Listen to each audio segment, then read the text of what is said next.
Four magicians are brought together to form an act in Vegas. Some of you lost your homes, your cars, and so tonight, we're gonna return some of that money back to you.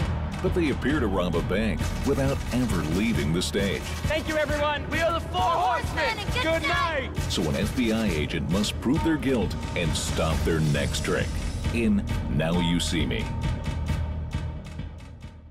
Hi, I'm Aaron. Hi, I'm Jami. And I'm Salim. We're here to talk about the new movie, Now You See Me. We've all just seen it. Aaron, why don't you take it away? Now You See Me, thankfully, is one of the few original ideas coming out this summer. It's not an adaptation, it's not a remake, it's not a reboot, so it has that going for it. The film was written by Remember the Titans director Boaz Yakin, along with Edward Ricourt and Bill and Ted's Excellent Adventure writer Ed Solomon, based on a story by Yakin and Ricourt. I thought it was cool. I thought it was a throwback to kind of classic heist movies, Thomas Crown Affair, The Italian Job. I liked it. I thought it really kind of kept the audience guessing for a while. I really enjoyed the mystery of this movie because it was not only about pulling the wool over the characters in the movie's eyes, but also over the audience's eyes. And it's great because you're just guessing up until the end of the film. However, there are instances in this movie that take me out of the film. Yeah, some of the twists are great, but some of the twists are a little illogical. Like the main twist at the end, I feel like when you look back on it, obviously we can't go into it because it's a big spoiler, but if you look at it at the beginning of the movie and you try and piece it all together and make sense of it, it just seems like it doesn't make a whole lot of sense, or it's a twist that was created to shock the audience. You know, the twist worked for me. I probably guessed it about 5 minutes before it actually happened, but it kept me guessing the whole film, it kept me in the game, so it worked for me. I was okay with it. On the side of your helmet, you should feel a button. Now that button activates an air duct that connects Paris to Las Vegas. All right, now empty and hold on tight.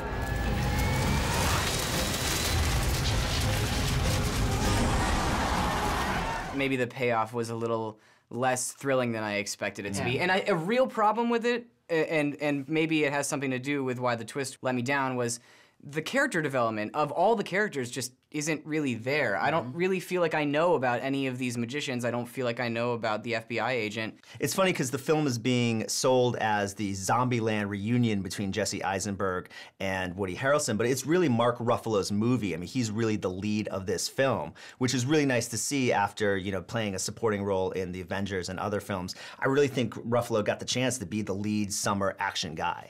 Because it's so much about these magicians, we're supposed to believe this world that they're in. And for some reason, they're able to do these tricks that require CGI that you know a regular magician would never be able to do. That's movie magic, buddy. Come on. That's a problem with for me too, though. Yeah, see, I let that go. I was okay with that. That's the kind of stuff that takes me out of it. I mean, the big elaborate set pieces are fine because they do explain them, but it's the little things, you know, like, for example, Isla Fisher does this magic trick with a piece of cloth and it's flying around and it's clearly CGI and it's just not possible even in this world that they're creating for the movie. And magic movies like The Illusionist or The Prestige, that's the question of the movie. Is it real magic or is it fake magic? Whereas this movie, you're supposed to just assume it's just magic, and these people may be sorcerers that are able to jump off a building and turn into cash, which is fine, but still it kind of takes you out of it because you're like, no, people can't really do this.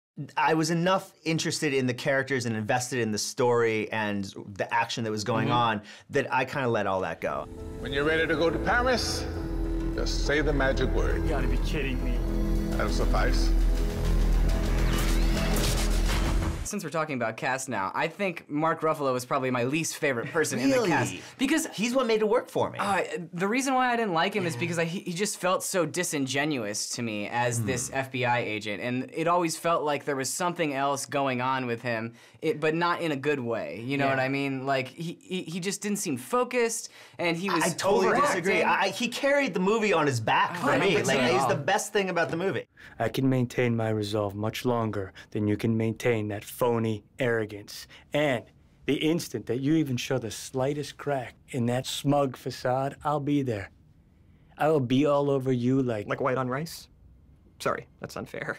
So the four horsemen in this film are played by Isla Fisher, Woody Harrelson, Jesse Eisenberg, and Dave Franco. Woody Harrelson plays a mentalist, so it's really fun to see him just joke around and bring a lot of the comedy to this. Whereas Dave Franco, I thought he was good in this. I thought Franco had a great chance to where we've seen him in a couple of movies lately, 21 Jump Street and Warm Bodies, and he really had a chance, I thought, to shine a little bit more in this film. And what a fantastic action sequence he had Yeah, it was great. with Mark Ruffalo. That was There's really cool. a magic fight scene between Franco and Ruffalo in the movie, which I thought was one of the best action sequences I've seen this summer. Well, let's talk about the director a little bit. Louis Yeah. Leterrier, done movies like Clash of the Titans, The Incredible Hulk, the first two Transporter movies. Yep.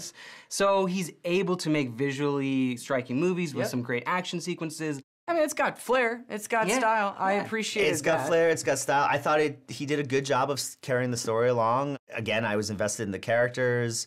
The magic sequences were cool. And I mean, that action sequence with Ruffalo and Franco was amazing.